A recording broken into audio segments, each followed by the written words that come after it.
মিছিল করছে, উন্নয়নের মিছিল করছে, শিক্ষা বান্ধব বাজেটের মিছিল করছে বাংলাদেশ ছাত্রলীগের নেতাকর্মীরা।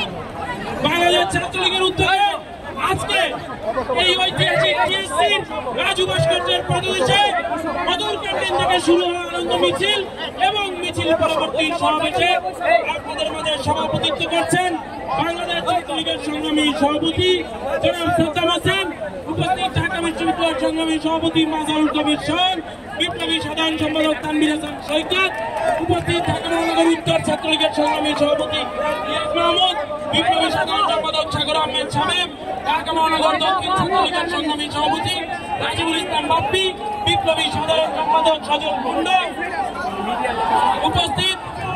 বাংলাদেশ ছাত্রলীগের কেন্দ্রীয় নেতৃবৃন্দ, উপস্থিত ঢাকা বিশ্ববিদ্যালয়ের নেতৃবৃন্দ, ঢাকা মহানগর উত্তর দক্ষিণ ছাত্রলীগের নেতৃবৃন্দ, ঢাকার বিভিন্ন ইউনিট থেকে আগত নেতৃবৃন্দ, সকলকে মুজিবের শুভেচ্ছা।